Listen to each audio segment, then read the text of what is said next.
Imaginez un instant que vous puissiez remonter le temps jusqu'en 1607, sur les rives marécageuses de la Virginie. Là, sur cette terre hostile et inconnue, une poignée d'Anglais téméraires pose les premières pierres de ce qui deviendra l'Amérique. Jamestown, ce nom résonne encore aujourd'hui comme le symbole d'un rêve fou devenu réalité. Mais ce que vous ne savez peut-être pas, c'est que cette colonie légendaire cachait des secrets si explosifs qu'ils ont fallu attendre plus de 400 ans et les miracles de la science moderne pour les révéler au grand jour. L'histoire que je vais vous raconter aujourd'hui dépasse la fiction. Elle mélange archéologie, génétique de pointe et scandales aristocratiques dans un cocktail absolument fascinant. Préparez-vous à découvrir comment l'ADN d'hommes morts depuis des siècles a permis de dévoiler l'un des secrets familiaux les mieux gardés de l'histoire coloniale américaine. Retournons au début du XVIIe siècle. L'Angleterre du roi Jacques Ier rêve de conquérir le Nouveau Monde et ses richesses fabuleuses. La Compagnie de Virginie obtient une charte royale en 1606 avec des objectifs ambitieux. Établir une colonie permanente, découvrir de l'or et trouver un passage vers l'Orient. En décembre de cette même année, 3 navires quittent Londres avec à leur bord 104 hommes et jeunes gens. Après un voyage épuisant de 4 mois et demi, ils accostent enfin sur une péninsule marécageuse qu'ils baptisent Jamestown. Mais la réalité de cette nouvelle terre est bien différente de leurs rêves dorés. Les premières années sont un cauchemar absolu. Imaginez ces hommes, mal préparés à cette vie sauvage, confrontés à des maladies terrifiantes comme la dysenterie et le typhus, empoisonnés par l'eau saumâtre, constamment menacés par les guerriers de la Confédération Powhatan. Le célèbre capitaine John Smith parvient tant bien que mal à maintenir un semblant d'ordre, mais son départ en 1609 ouvre la porte à la période la plus sombre de Jamestown. L'hiver 1609-1610 restera gravé dans l'histoire sous le nom terrifiant de « temps de famine ». Imaginez la scène. Des centaines de colons réduits à 60 survivants squelettiques, rongés par la faim et la maladie, assiégés par les Powhatans. La colonie est au bord de l'effondrement total. Les survivants s'apprêtent même à abandonner définitivement Jamestown quand, en juin 1610, une flotte providentielle apparaît à l'horizon. À bord de ces navires salvateurs se trouve Thomas West, 3e baron de la War, accompagné de plusieurs membres de sa famille. Ses frères Francis, John et Nathaniel, ainsi que d'autres parents masculins. Cette arrivée marque un tournant décisif pour la colonie. Parmi ces nouveaux arrivants se trouvent 2 hommes dont les destins vont nous mener au cœur de cette incroyable découverte. Le capitaine William West, présenté comme le neveu du gouverneur, et Sir Ferdinando Wenman, son cousin germain. Au centre de toute communauté anglaise se dresse l'Église, pilier spirituel et social de la vie coloniale. À Jamestown, une église en bois est construite dès 1608 à l'intérieur du fort triangulaire. Cette église devient rapidement bien plus qu'un lieu de culte. Elle sert de dernière demeure aux personnalités les plus éminentes de la colonie. Car selon la tradition anglaise, être enterré dans l'église est un privilège réservé à l'élite sociale. Avançons maintenant jusqu'en 1994, quand le docteur William Kelso lance le projet de redécouverte de Jamestown.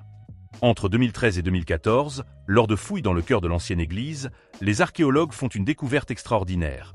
4 tombes parfaitement alignées, témoignant du rang social élevé de leurs occupants. 2 de ces cercueils se distinguent par leur facture exceptionnelle. Mais c'est dans l'un de ces cercueils que les archéologues font une trouvaille stupéfiante. Les restes fragiles d'une écharpe militaire ornée de fils d'argent et de paillettes. Un tel objet ne peut appartenir qu'à un officier de haut rang, un gentleman de grande distinction. En croisant les données archéologiques, l'analyse des squelettes et les documents historiques, les chercheurs identifient ces 2 personnages. Le capitaine William West, mort au combat contre les Powhatans à l'automne 1610, et Sir Ferdinando Wenman, décédé de maladie la même année. Mais c'est là que l'histoire prend une tournure absolument fascinante. Car les scientifiques ne s'arrêtent pas à ces identifications. Ils décident de pousser plus loin leurs investigations en utilisant l'une des technologies les plus révolutionnaires de notre époque, l'analyse de l'ADN ancien. Et c'est précisément à ce moment que tout bascule. Les généticiens ne se contentent pas de confirmer l'origine européenne de ces hommes.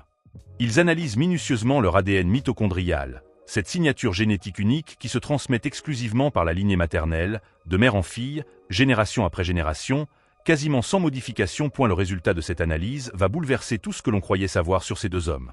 Sir Ferdinando Wenman et le capitaine William West présentent exactement la même signature mitochondriale.